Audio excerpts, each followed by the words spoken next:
February complete.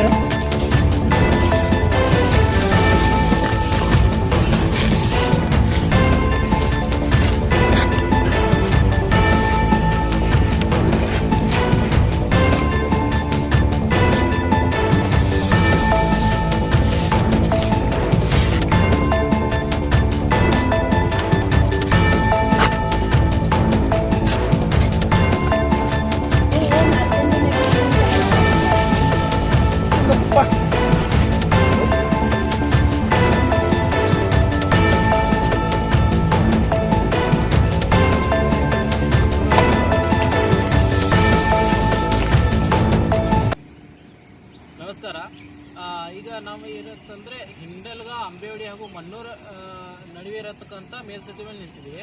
ಇಲ್ಲಿ ನೋಡೋ ದೃಶ್ಯ ಏನಂತಂದ್ರೆ ಸಂಪೂರ್ಣ ಈ ಏರಿಯಾ ತುಂಬೆಲ್ಲ, ಈ ಜಾಗ ಏನದೆಯಲ್ಲ ಬ್ರಿಡ್ಜ್ ತುಂಬೆಲ್ಲ ಮಾಟ ಮಂತ್ರಗಳಿಂದ ಕೂಡಿದೆ. ಇಲ್ಲಿ ಏನಪ್ಪಾ ಅಂತಂದ್ರೆ ಕರ್ನಾಟಕ 2017 ಆಕ್ಟ್ ಪ್ರಕಾರ ಮಾಟ ಮಂತ್ರ ಮಾಡೋದಾಗ್ಲಿ ಇದು ಕಾನೂನು ಪ್ರಕಾರ ಮಹಾಪರಾಧ. ಇದನ್ನು ಯಾರು ಮಾಡಿದಾರೆ ಅಂತವ್ರಿಗೆ 4 ವರ್ಷ ಜೈಲು ಶಿಕ್ಷೆ ಕೂಡ ಆಗ್ಬೋದು, ಅದರ ಜೊತೆಗೆ ದಂಡ ವಿಧಿಸಬಹುದು. ಆದ್ರೂ ಕೂಡ ಇದೆಲ್ಲ ಜನರು ಗೊತ್ತಿದ್ದು ಕೂಡ ಇದು ಮಾಟ ಮಂತ್ರ ಮಾಡೋದೆಲ್ಲ ತಪ್ಪ ಕಾನೂನು ಪ್ರಕಾರ ಆಗಲಿ ಯಾವುದೇ ರೀತಿಯ ತಪ್ಪಾದ್ರೂ ಕೂಡ ಜನ ಇದನ್ನ ಇನ್ನ ಮೂಢನಂಬಿಕೆಯನ್ನ ಬಿಡ್ತಾ ಇಲ್ಲ. ಇದರ ವಿರುದ್ಧ ಇಲ್ಲಿ ಗ್ರಾಮಸ್ಥರಾಗಲಿ ಹಾಗೂ ಗ್ರಾಮ ಪಂಚಾಯತಿ ಅಧಿಕಾರಿಗಳಾಗಲಿ ಹಾಗೂ ಇಲ್ಲಿ ಸ್ಥಳೀಯ ಶಾಸಕರಾಗಲಿ ಇದನ್ನ ಸಂಪೂರ್ಣವಾಗಿ ಗಮನದಲ್ಲಿಟ್ಟುಕೊಂಡು ಇಂತಹ ಮಾಟ ಮಂತ್ರ ಮಾಡುವ ವ್ಯಕ್ತಿಗಳನ್ನ ಗುರುತಿಸಿ ಅವರನ್ನ ಜೈಲಿಗಟ್ಟುವಂತ ಕೆಲಸ ಮಾಡಬೇಕು. ಇದೇ ರೀತಿ ಇದು ಏನಪ್ಪಾ ಅಂತಂದ್ರೆ ಇದ್ರ ಜೊತೆಗೆ ಇದು ಮಾರ್ಕಂಡ ನದಿ ಪಕ್ಕದಲ್ಲಿ ಮಾರ್ಕಂಡ ನದಿ ಕೂಡ ಇದೆ. ಇದು ಮಾಡ್ತಕ್ಕಂತ ಎಲ್ಲಾ ಜನರ ದೋಷಗಳು ಮಾರ್ಕಂಡ ನದಿಗೆ ತರ್ತದೆ.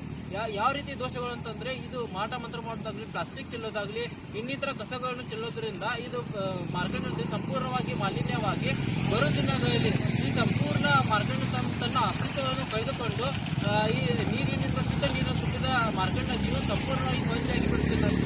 ಇದರ ಪರಿಣಾಮ ಮುಂದೆ ಬೆಳಗಾವಿ ನಗರದಲ್ಲಿರ್ತಕ್ಕಂಥ ಜನರು ಹಾಗೂ ಇಲ್ಲಿ ಅಕ್ಕಪಕ್ಕದಲ್ಲಿದ್ದ ರೈತರು, ಆಮೇಲೆ ಇದನ್ನು ಕುಡಿಯಲಿಕ್ಕೆ ಬಯಸುವಂತಹ ಜನರಿಗೆ ಇದು ಸಮಸ್ಯೆಯನ್ನು ಮಾಡುತ್ತಿದೆ.